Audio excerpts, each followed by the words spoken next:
Hello and welcome to episode 15 of Shared Discovery, the show and podcast dedicated to sharing all the exciting, enjoyable aspects of games and gaming. I'm your host Victor, and I'm once again joined by my resident DM, Ron. Hello, everyone. How you doing, Ron? I'm well. I'm DMing again. You're DMing so I'm doing for me all right. today. Yes. Okay, so that tells them we're talking finally on episode 15. We're finally talking about Dungeons and Dragons. Roll for initiative. Oh, sorry. Yeah. 9. Does that mean you take the intro then?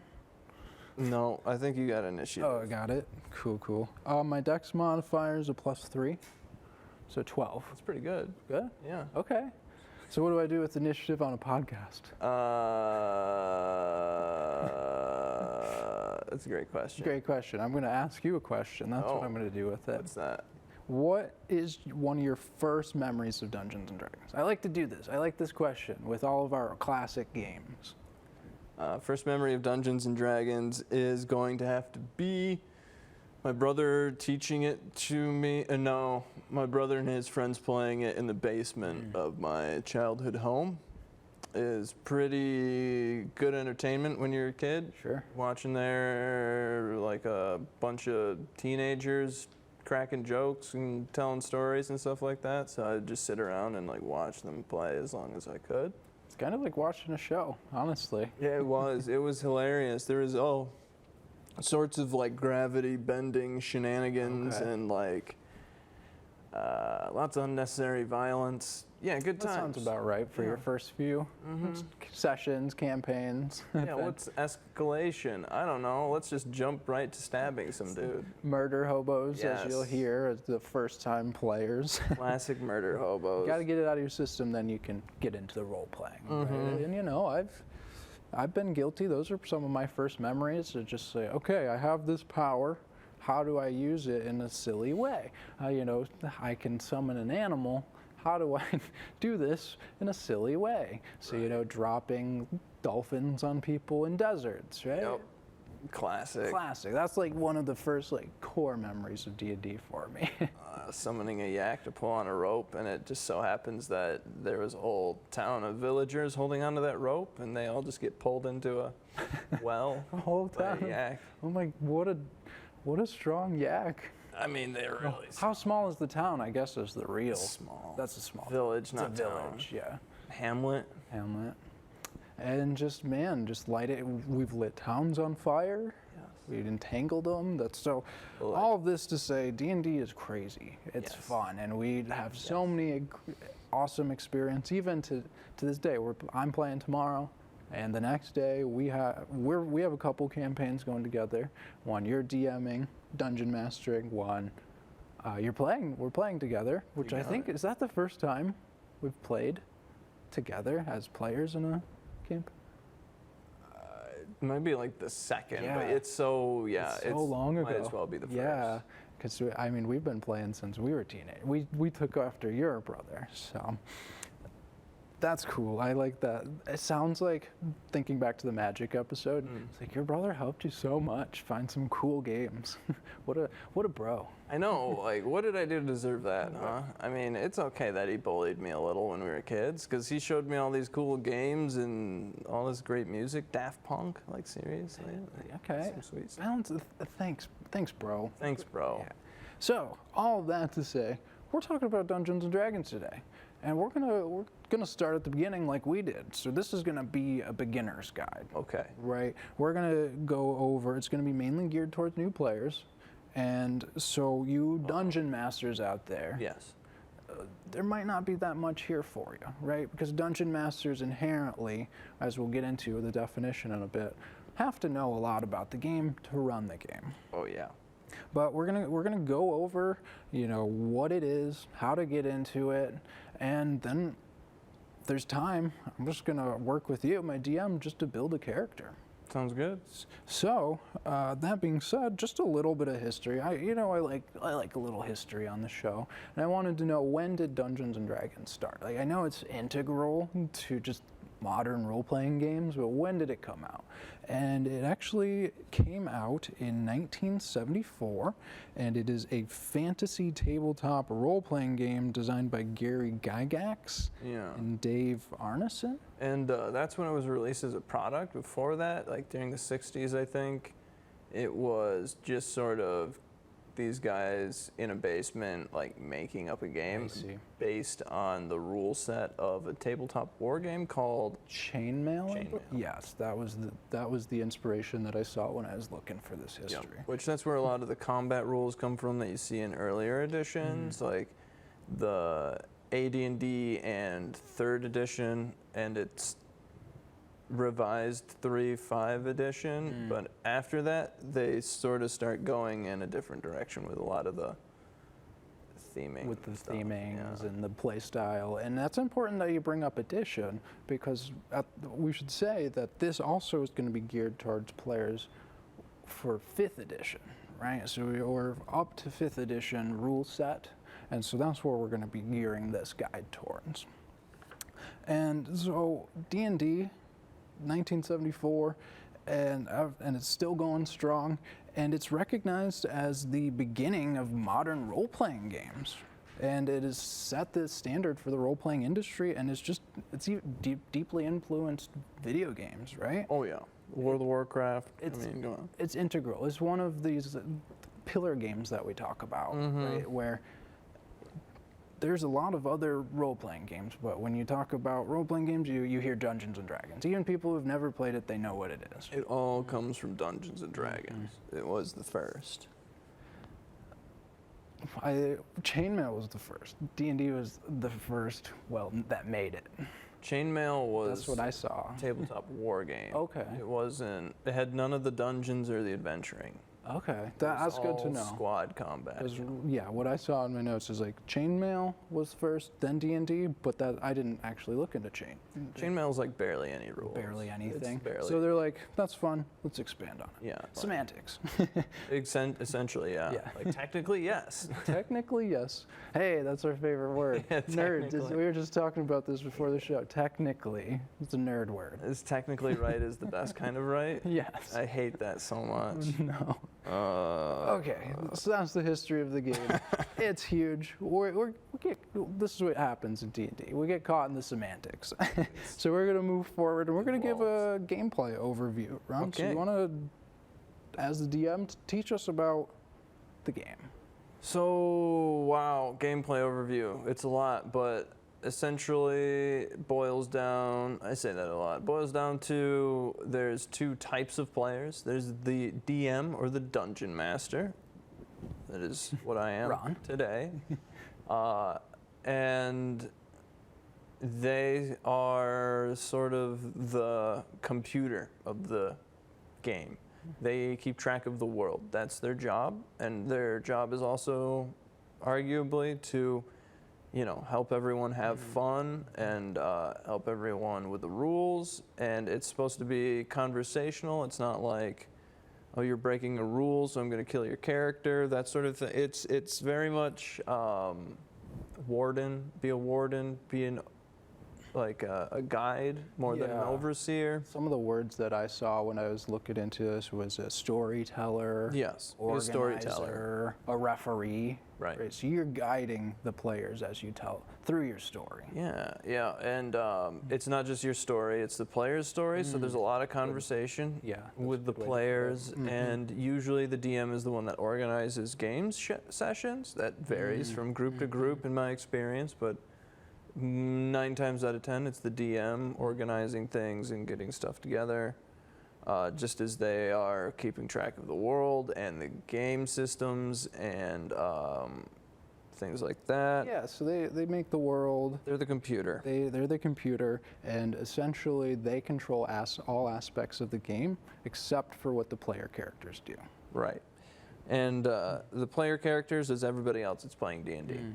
These are the people that roll up character sheets. Me. They have avatars that exist in the DM's story and the DM's world, and are just as valid people in the story as other characters, side characters and things like that, but they're expressly controlled, singly controlled by their player. The DM controls everyone else in the world, but cannot tell a player what to do. They can warn, they can suggest, they can ward, they can do a lot of things, but they cannot directly like make someone do something, coerce someone to do something. Player will choose from a number of races, classes, personalities, and features that represent the background of their character that they have on their sheet. And there's a number of, we'll get into the player's handbook, but there's a number of races, right? Ranging from humans, if you want to self-insert, elves, dwarves, half-orcs, yeah. Number of them, because this is a fantasy setting. Halfling, right?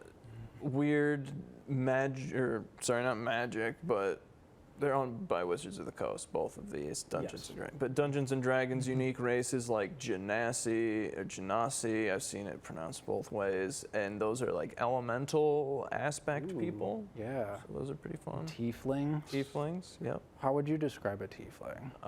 Half devil, half human. See, that's cool, right? And so across these races, you pick a class, you fighter, a sorcerer, magic, like a wizard and a druid, right? And you have these magics, these abilities, and you're building this character as a player character, so PCs we might say as we go on, and then the dungeon master, DM. So those are acronyms we'll probably use throughout. You're building that with your group, right? So it's typically not just you and I one-on-one. No. Right? Typically it's me with 2 other people. So I like to have 4 players. Yeah, personally. That's a really good number to have. Because another aspect of being a player is that you're a part of the party, a part of the group, and how you work together in that group dynamic with your characters and your races and all these selections is sort of where the game comes out, is this group then interacting with the DM's rules and world, and there's a continuity of events, and all of these playing together is where the role playing comes in, right? As the player characters are all in it together, and they have goals, and they are trying to figure things out that are maybe a part of the story or mysteries or what have you, but there are goals that the DM is essentially facilitating this group towards. Absolutely. And what sets this apart, we keep saying role-playing. Right. What sets this apart from board games, video game role-playing, is you are using your speech. You are embodying the character and taking the role of the character. And so there will be, like you see, for those podcasters, we have a game, those podcast listeners, we have a game board here, but there are mechanics that you can do combat like that, but for a majority of the game, you're using your verbal speech to play as the character you've created. Right, because it's essentially a pen and paper game, so most of the game is going to take place in the theater of the mind. All up here, baby. Brain zone. Imagination. Yeah, so we have a lot of these figures and like player mats, or not player mats, but play mats. Play mat, yep. For combat grids and all that stuff, but those are just visuals to help you play. They're not required, they're not necessary, they're not really a part of much at all, except I like the visual flair of it, so. Absolutely, and it can help facilitate. Like, you've made this character, you want to see it, you want to touch it, right? It can help facilitate your imagination and combat, but it's not necessary, like you said. Yeah, nor is it like really required, because Dungeons and Dragons is supposed to be cheap-ish. Like, you get a couple books and some paper and you're good to go. The beginners versions are even cheaper. They don't include all the rules, but they get you started and going. And like, minis are definitely an expensive part. Yeah, and we'll get into the pricing a little bit, but like the handbook here, for example, you could get PDF versions for free. That's how I was working to make this. The show notes for this episode was off a PDF version, actually. Oh, yeah. There's a lot of stuff on like D&D Beyond, and Dungeons and Dragons does a thing called Unearthed Arcana, which is just a lot of new things that they're playtesting or trying out for player characters and DMs, and they require feedback. They're usually half cooked and underbaked, and they're looking for feedback, input, all sorts of good So stuff. that might be for more experienced players. Do you think to give them that feedback on that unearthed arcana? Oh yeah, for sure, but it's there. It's there. It's there as like another like way that's being done. But the player characters. Is there anything else we want to know? Oh no. About the player characters here, there's an adventure. Usually, an adventure is like one or a couple of sessions of a story or an arc, which is a story that has a destination, and then those are arranged into a series called a campaign. Yeah, I think it has a grand culmination at the end. Yeah, so an example of this is in your campaign that we played. We just wrapped up an adventure by finishing a huge war.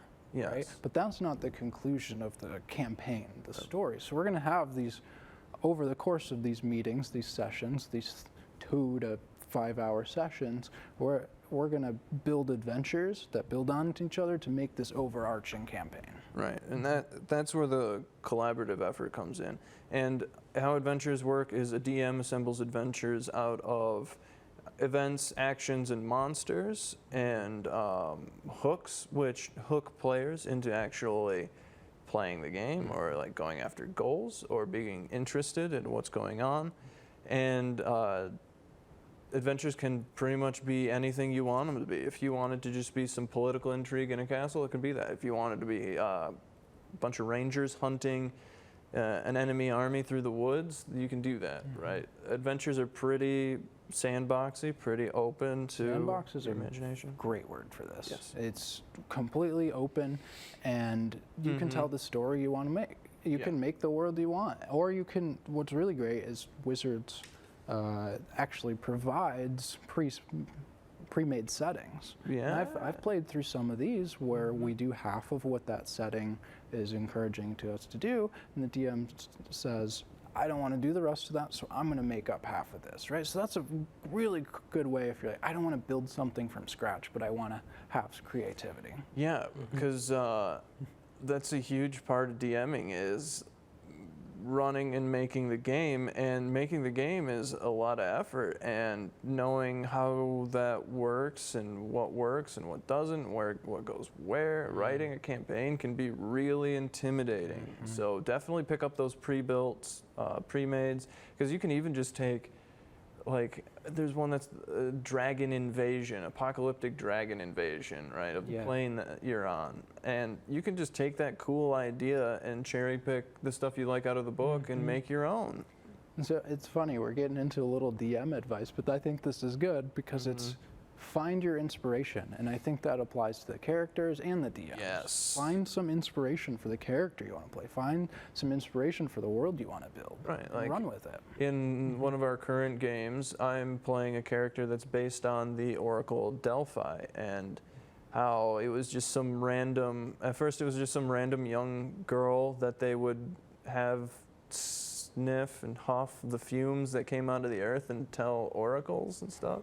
And I'm like, wow, that's a really unique and fascinating idea of like, okay, what happens when she grows up later in life? Like, are they always young girls doing this? Yeah. That seems weird. How does that impact them as adults? How do they live their life after being oracles? Quote. Right, and if you do age out of that and you're like 40 and you're like, God, I actually huffed ground smoke and talked to the gods, like, what does that do to your psyche as a person? And like, where do you go after that? Is that the peak? Did you just do your like high school quarterback moment there? Peak? Yeah, did you peak? I haven't begun to peak, Ron. Okay, bad question. Okay. But that's cool. You found inspiration and found a way to bring it in with the game rules that exist. And so that's what we're going to teach you as we move into using the rule book and making your own character. And she's a divination wizard, so Oracle, divination. Yeah, perfect. Cool transition there, right? Bridge the gap with the mechanics that exist. Yeah. And so I think that sums up a lot of like the overview of how you're going to play the game. Right. And I hope you want to play now. After all that, I hope you're like, I want to play. So for those of you that want to play, we're going to teach you how to get started. And so what do you need to get started? You need people. That seems pretty obvious. Pretty obvious. You need people to get started. And we touched on this a little, but I put even in the notes, you need people. Duh. It's like you can even just play one-on-one. Exactly. The bare minimum is that you need one dungeon master and you need one player, and you can play the game together. Yes. But we often have 3 to 5 players to make that adventuring group, and that's the recommended ideal, right? Because if you can effectively have any number of players, but that can bog down a campaign, can make scheduling issues difficult, and it can be overwhelming, especially for the dungeon master. Right? For sure. So we've found a good success. I'd say probably at that 3 to 6 range. Yeah, 6 is a bit much for me personally. I'm a big 4 players max. Yeah. Because it's just a lot to keep track of, and you're trying to give everybody little moments where their character can shine or where they can participate. And the more people you have playing the game as a DM, the harder it is to hit all of those requirements. Make it fun, make it engaging, make it something that the characters want to do. And the more characters there are, the more things that want to get done. Yeah. So and the time in each session is finite, and each session you want each character to have their moment, and that can be difficult. Yep. But when I think for me, when I think 6, I'm actually participating in one now where there's 5 players and 1 DM, and our DM has handled that really well. Yeah, good. But I like it a little lower because I want you to maximize the time with your character. A little more personal that way. And that's something that you as players talk to your DM about as you build your group. Yes. So you need people. Yes. Then you need rules. I was going to say session 0, but rule books are more important. I think I have session 0 in here somewhere. It's somewhere. It's an important one, but we'll talk about it. There are 3 core rule books: the Player's Handbook, the Dungeon Master's Guide, and the Monster Manual. But as a player, this is the show that's guided towards players, you only need the Player's Handbook to get started. You only need this to get started. And we're going to talk to you about how to approach this, because this bad boy right here is, oh man, 316 pages. Ooh, yeah. Let me just tell you, you got to read it all. No. You're not going to play the game. No one's going to play if you have to read all of that. So we're going to go through the necessary parts that you need to start playing, right? And yeah, it's just not a whole lot for players to get into this, but definitely make sure you read these specific parts. We're gonna touch on that because this is crucial. But the Player's Handbook, and you touched on this should be a game that anyone can play. And what's great about this is, so the Player's Handbook, I looked around online. Okay. It ranges from $20 to $50 for a physical copy. And there are plenty of PDF versions for free out there. Definitely get a PDF version. Don't spring for it if you don't know if you like it. If you don't know you like the game yet, get that PDF version. And so then after that, you need your math rocks. Your astragales. You need your dice. The astragales. Dice are the main tools for the game of how you play. The knuckle bones. And I love that. I've never heard math rocks before. Me neither. When I saw that in the article, I was like, yes, I'm saying that. So for this game, you'll need a set of polyhedral dice. There's a 4-sided, 6-sided, 8-sided, 10-sided, 12-sided, and 20-sided. So polyhedral just means many sides. Sides. Math rocks. So I have these here. I have these 6 here. And these are colloquially, did I nail that? I didn't get that. That's a hard word. I can't say that That's word. a hard word. Colloquially. Hey, you got it. You nailed it. And they're referred to D plus the number of sides they have. Yes. So D4, D6, D8, D10, D12, and D20. I think that's just an ease of writing thing. Instead of writing the 6-sided die every single time, you just go D6. Exactly. Two things. Shorthand. Right? Shorthand. Good to know for this. So the Dungeon Master and each player will only need a set. And I, again, looked at prices for these. And so to get the set of 6 or 7 most of the time, because most of them have 2 D10s and one of them is a percent die. So it'll have 0, 0, 1, 0, and that can be used as a percent die or just in place of the D10. So for a set of those 7, it ranged on average between $3 to $10. But again, Wow. there's plenty of dice rollers online, plus plenty of free ones that we'll recommend using until you know you like the game. Google is a dice roller. You just Google roll me a D6. Random number generator, Yeah. and you can set the threshold for any roll. Roll me a 6-sided die. Roll me a 20-sided die, and it'll do it. So friends are free, Friends are free. book is free, Book is free. math rocks are free online. You can always make your own You know, math rocks yeah. like the ancient Romans before us. Might not be balanced like we talked about in our history of games, but you know, if your play group allows you to be a little unbalanced, that's fine. It's the will of the gods. And so you need a character sheet, and the character sheet contains all the details of your character stats, their abilities, their equipment, what they can do, any pertinent information. We got these right here. You know, I keep those on me, Ron. Gotta keep that thing Boom. on. I'm gonna make a character. I'm excited. I already have my inspiration. So these can be found, actually, if you do end up buying a player's handbook, there are a couple of free ones here that can be Scannable. used, that can be scanned, but they've already been scanned. There's PDF versions of these all over. And what's nice about these PDF versions, you can fill them in, like right on your computer, print them off for gameplay. Yep. And then the last thing you don't need, it's optional, that we already talked about, are the miniatures and the game board. But these are for helping you get a visualization of your character and the scenes that you're playing in. Very much a gaming aid, not a gaming necessity. Most of my D&D games have been played without miniatures. They've been played with literal pads of graph paper. Yeah, and I think I've played before with just like using the dice as the pieces. Yeah. And just tracking it that way. It's that easy. Because I didn't always have the pieces, right? Theater of the mind, We too. got these over time. This collection didn't form overnight. Yeah, and I even had it stolen from me once and had to restart completely. Ooh, it hurts my heart every time you say that. Man.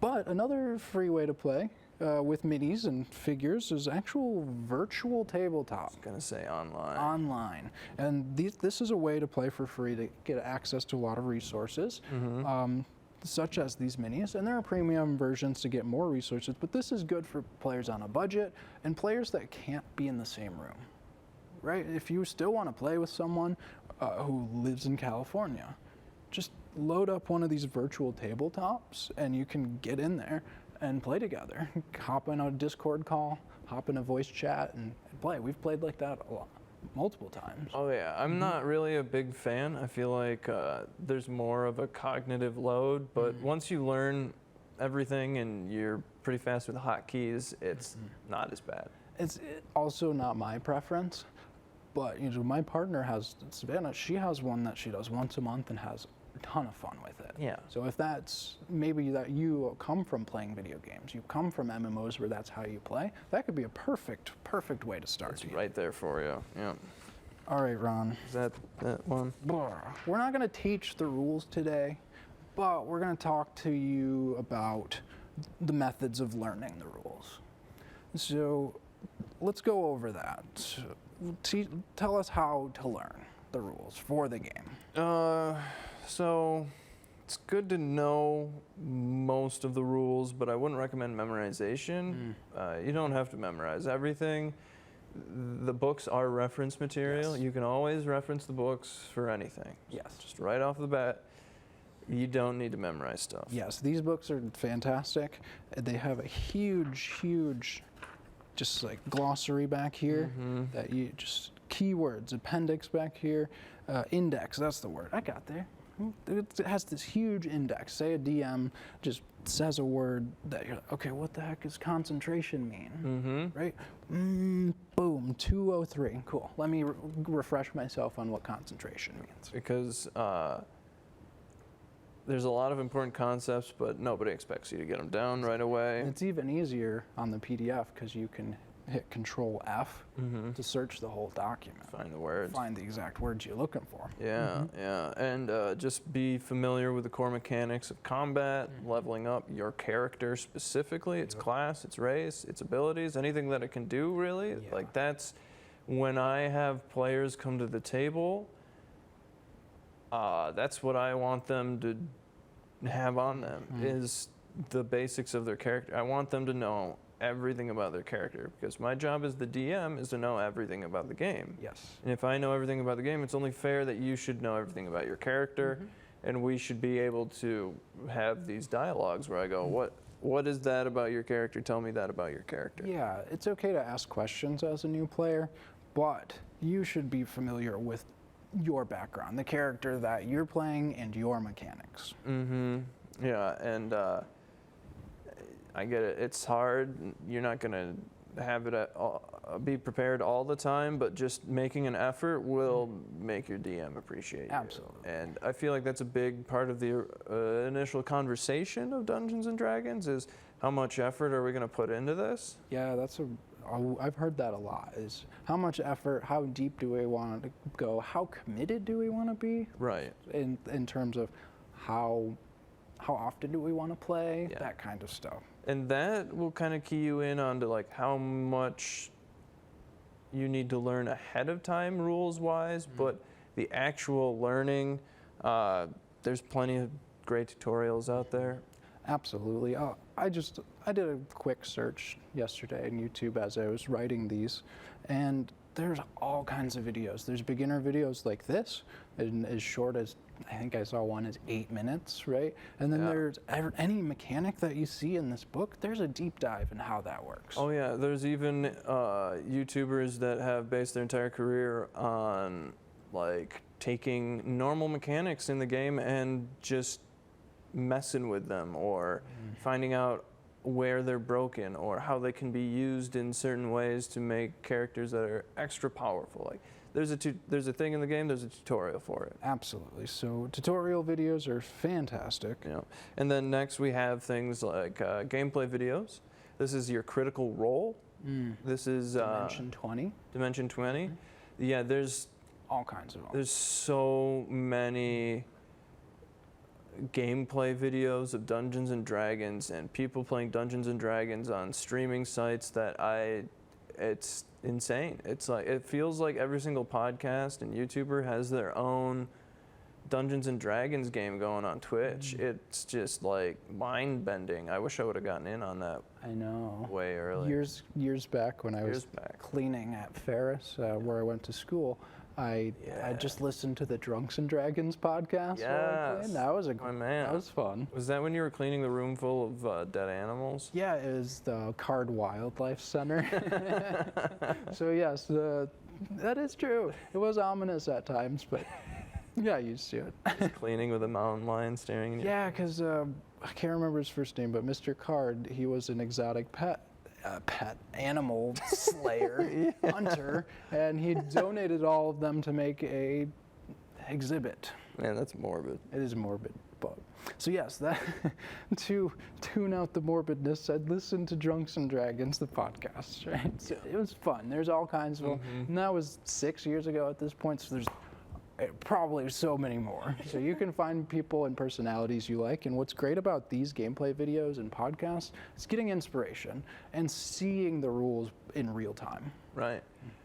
And I feel like a big part of inspiration is like the fuel for players is the more inspired you're going to be with your character creation, the more fun you're going to have, the more fun you're going to have, the more inspired you're going to be. So don't feel afraid of checking out a lot of different tutorials and a lot of different videos and stuff. I think back to your question of how seriously are we going to take this? How committed are we going to be? Yeah. If you get players that find their inspiration, you don't have to ask those questions. No, they're in. They're in 100%. They'll know all the rules. You can rely on them. Like, a lot of people talk bad about rules lawyers, but I personally like a good like following the rules kind of a game. And yeah, if a player knows the rules I don't, I'm like, send them my way. You're going to be my resource. I'm going to Yes. use you constantly. Exactly. And there's also this misconception that the DM's against you, Yeah. but they're on your side. It's not an us versus them.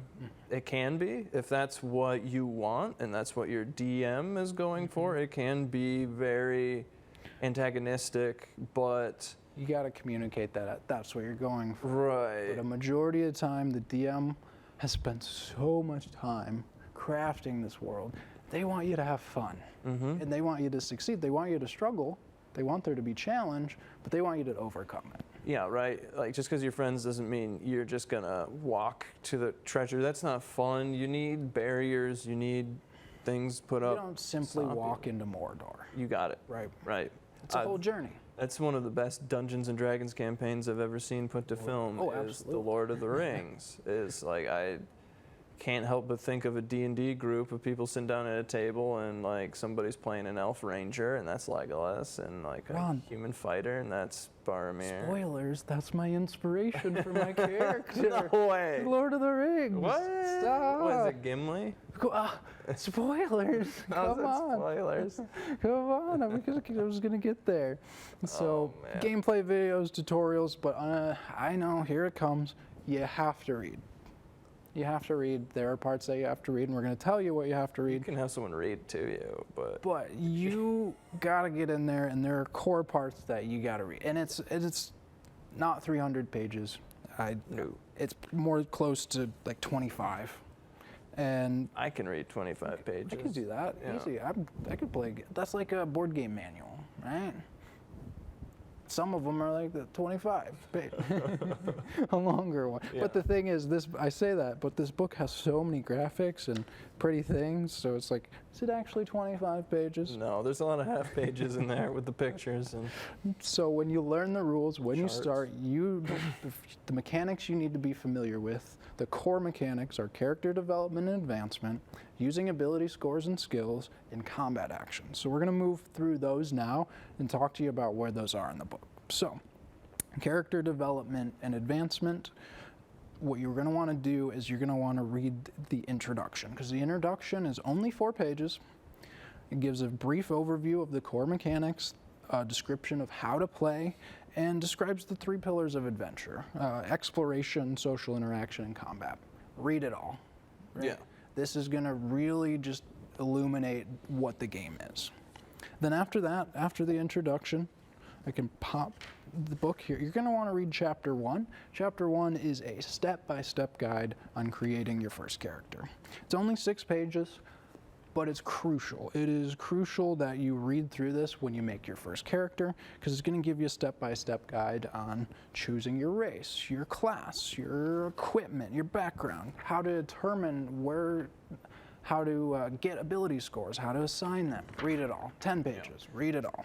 I recommend getting a few bookmarks and as you continue reading, flipping back to the step-by-step character guide and like sort of piecing that together in your mind. Yeah, and you can kind of see that here. I've already marked some pages that I know I'm going to be using a lot. So do that with your physical book if you get that, or do that on your PDF if you have it. Because it's a reference book. You're going to be reference, jumping around yes. a lot. Yeah. And so the next 2 chapters that you don't need to read all of these, but we're going to recommend like skimming them. Yeah. So then chapter 2 is about picking your race. So what you want, it describes the unique personalities, the cultures, appearances, heritage, abilities of the races in the game. You don't need to read each one, but see, I'll turn my bookmark here. If you turn to the first page and a half of each of these, the first few paragraphs, gives an overview of their backgrounds, how long they live, what kinds of people they are on average, right? Oh, yeah. And so I recommend like reading through some of these paragraphs until you get inspired, right? And then if you're like, okay, I like that, let's read the whole thing. Oh, yeah. You know, and I already know I want to be a dwarf because of my inspiration prior to this. But if you don't know, you can read through and say, okay, elves are slender and graceful. Let me read more about that. Right. Maybe I want to play an elf. And the same thing's going to apply to chapter 3.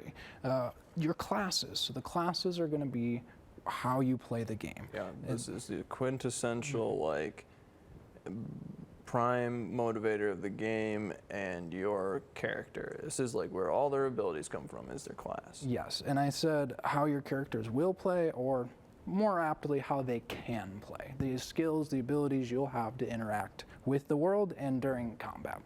So again, skim through these. There's 12 of these, and at the beginning of each of these, it'll have a description of what the class is all about, how they're going to play, and the titles are really helpful. So the fighter here, a well-rounded specialist, and it's trained for danger. Okay, that's interesting. Let me read a little bit more into that. Yeah. So you don't need to read all of that, but when you pick a class, you have to read it all.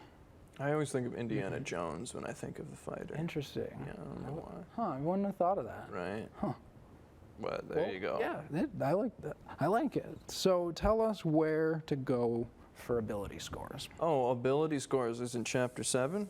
And this is one of those chapters that we recommend you read the whole thing, because as important as classes are, you don't need to know every class. You just need to know the class that you're using. Whereas ability scores is where, like, the game kind of comes from. This is what makes up your character at the, I don't know, at the very basic level. This is, in a way, what makes Dungeons and Dragons what it is. The 6 ability scores are going to affect every aspect of combat and gameplay in the world. And so it's really important. You know, it's not as glamorous, it's not as fun as combat, but it's very important to know. It's only 7 pages. Read it all. Yep. Yeah. Definitely not as glamorous as combat or like playing the game, but this is where the game comes from, is your ability scores and your class. Yes. And you already said this without with me reading it, but I put this in the notes, is don't rely on the DM to tell you which skills you should use in each situation. Be proactive and know what your character can do. And just because a class recommends you have something or it leans very heavily on a stat or something like that, you don't need to do that, but there's some people that prefer it because having powerful characters is fun. There's a lot of different ways to role play, and really interpreting the abilities is kind of on everybody's individual self, because there is no real life analogy for this. Yeah. It's kind of abstracting a bunch of things, so. Yeah, and reading through this chapter, it'll teach you what does strength mean, dexterity, constitution, intellect, wisdom, charisma. How does that mean, and how does that mean with how you interact with the world? Yeah. So then you have combat actions. This is the longest chapter we're going to tell you to read. It's 10 pages. Whoa. Slow down. Whoa. It's like a whole short story. But this is the fun part for a lot of people, right? We've talked about this. So it's important for understanding the turn order of the game and the game mechanics surrounding combat. And it's just to make sure that combat's fun and fluid for everyone. Yeah, roll for initiative. Oh, yep. Sick. 9. 9? Yeah. Okay, you can proceed. And when we say roll for initiative, at the start of every combat, each player will roll a d20, and this will, the score plus their modifiers determines the order of the combat. Yes. So it's just fun to do that in real life and just like make up meaning for it. Okay, roll for initiative. That's part of that combat mechanics we're talking about. And so that's the necessary. Those are the 27 pages that we say you have to read, but there's 5 more for spellcasters, and that's chapter 10. So what that says to me is the first time I play, I don't want to be a spellcaster. No, I'm going to be a fighter. I only have to read 20 pages, not 25. Yeah, right? 3? I don't want to read 32 pages. 32? Yeah, if you add the 5 from spellcasting. So it's like 27 otherwise? Yeah. Just be a fighter your first time. Fighters are pretty easy, pretty flexible, like recommended easy classes. Lots of good role play, you know. And so the reason for this is that spellcasting classes are a little bit more complicated. So it's important to read through these mechanics so you understand the advanced mechanics of how, what resources your abilities require, the range of the abilities, the area of effect, duration, all of these things. And so you can provide that information to your dungeon master when you use the spell. Yeah. And so the last thing here, this is not mandatory, but I put chapter 4 here as this is personalities and backgrounds. It's the fluff. So, you know, if you're like, I don't know, I don't have some inspiration, I don't know what my character's background is, I don't know. The book gives guides on sample backgrounds that you can choose. So recommend that if you're getting some writer's block, creator's block. So. Definitely. And then in 5th edition, a lot of the backgrounds actually have mechanics and they play a part in the game. Yeah. So that's kind of important. It is. So definitely look into that and talk to your DM about it. And so let's make a character. Let's make a character. We're at the bottom of the hour. That character sheet. You remember where to start? My name? I think so. Okay, so let's... That's kind of fluff. I would start with the math first. Start with the math. So, we read the necessary parts of the handbook, you and I expect you to, before this part, read the necessary parts and then talk to your DM, right? And this can happen in what we talked about as session 0. Yes. In session 0, the way that we think of it is before the campaign, the adventures, any gameplay starts, you meet with your playgroup to familiarize yourself with your characters, the mechanics, everyone else's characters, and each other. Right, and it doesn't have to be an in-person meeting. It can be over the phone, over Discord, however you want to do it. You can send each other letters in the mail, but as long as you have a conversation about the game before the game, that's a session 0. Absolutely. So, I'm going to send this sheet. I already sent mine. You already sent it. Way We're ahead. ahead of you. So, step 1 was finding inspiration. We already talked about I'm inspired. I like Gimli. Gimli was cool. He was brash and bold and fighter and funny. And, you know, I want to do that. How do I play that? And so I know right out of the gate, I want to be a dwarf. Yeah, my only complaint with The Lord of the Rings was not enough dwarves. Not enough of them. And so that I found my inspiration. You know, I don't have to draw everything from him as I go, but I know I want to play a character like Gimli. So I've chose my race now, and I'm gonna flip to the race page here, and I'm gonna read it all.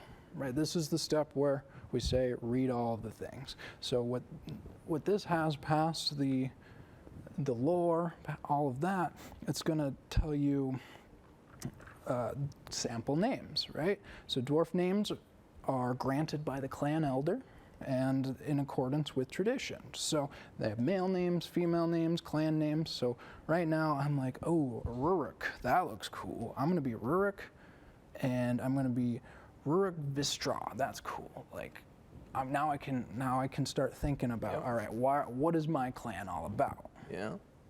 And write that down, Vistra. And oh yes, thank you.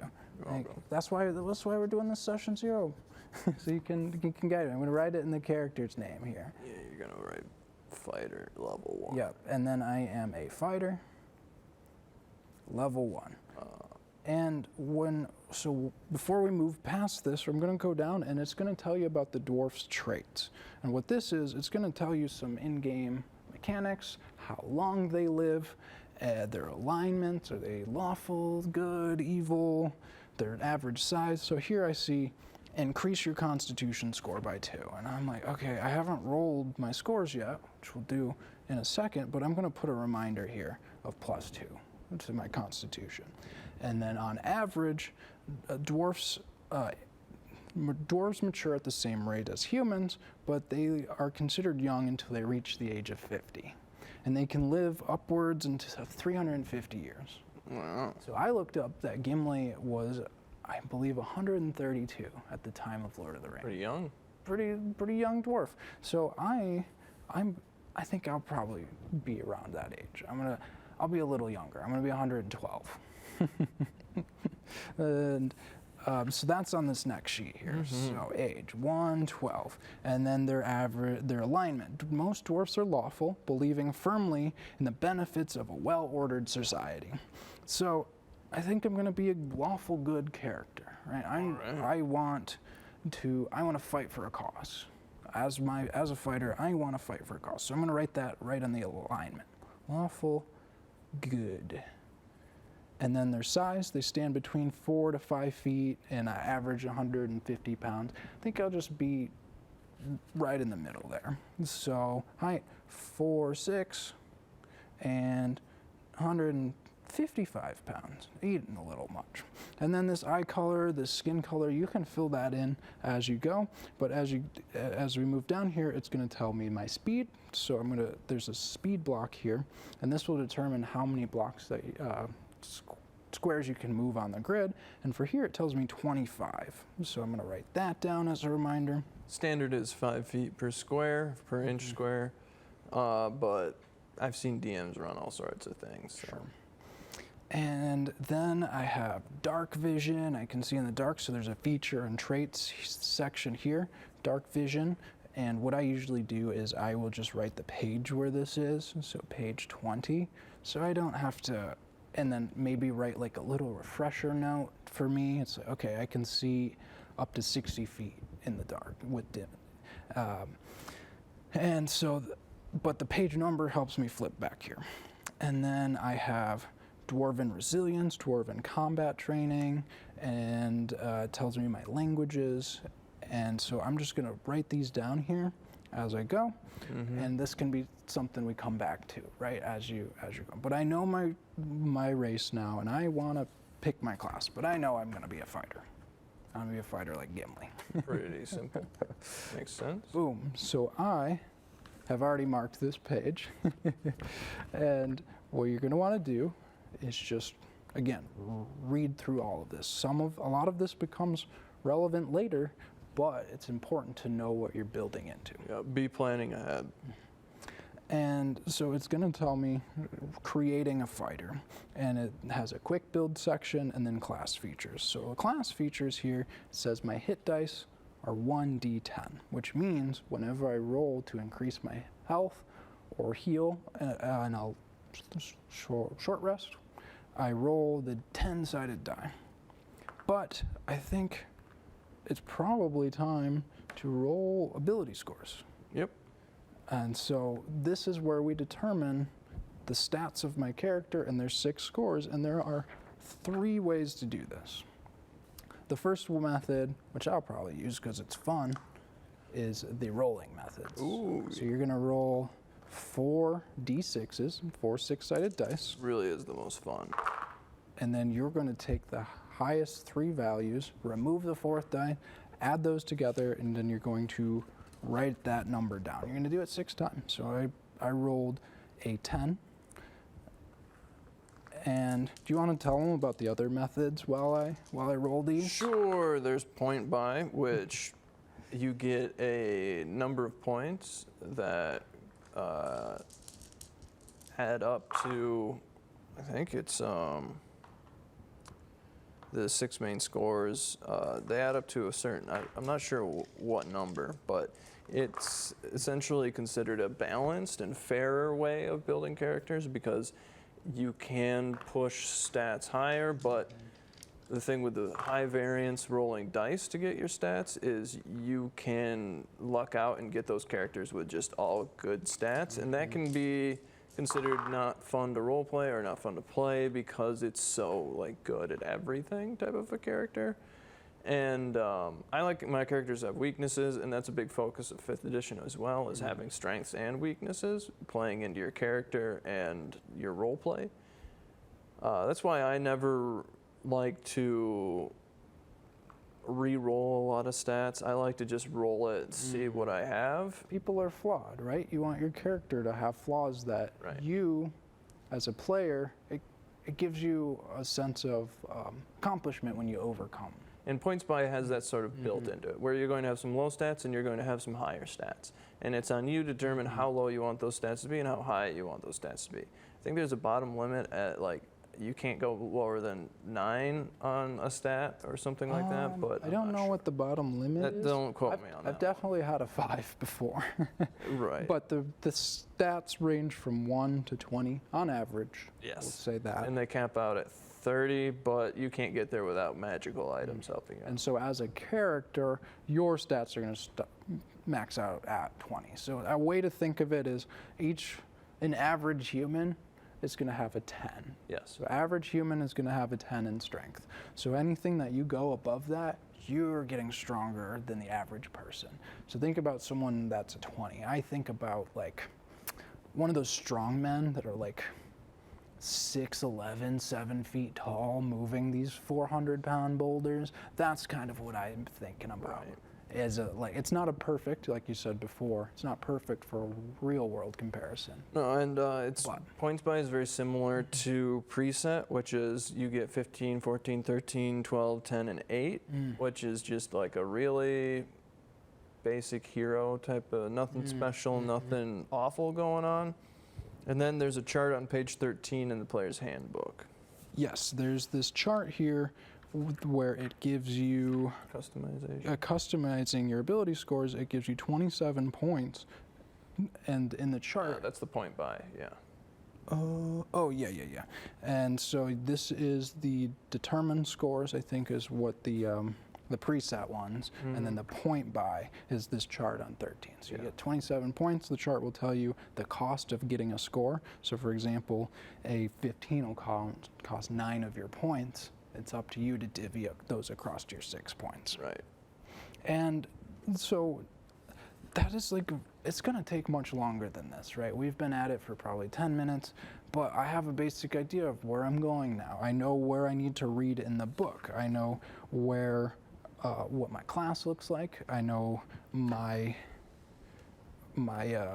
race, and when I look at the class page, it's going to tell me where I should be putting my scores. Yep. Right? So what's most important for my character? For example, fighters it's most important for them to have strength, dexterity, constitution, more health, more ability to dodge, move quickly, lift, hit hard. So I know physical. It's a very physical class. And when you read through the class description, it's going to describe those kinds of things. Martial prowess. And so this is something that you can really do on your own, but something you can't do on your own is, okay, DM, here's the background I came up with Rurik Vistram, right? I think my clan of dwarves, and let me know if this fits into your world, right? Sure. The Vistram clan are rare gem collectors. Yep. Rare gem collectors and merchants across the region. Great idea. Right? And so my plan, that's my background, and so my flaw is, and a conflict that I have across the character is, I want treasure and I want lots of it, but I also want to fight for the greater good. Cool. So do you think that there's a way in your world for dwarfs to fit in like that? A clan to fit in like that? Oh yeah, for sure. Okay.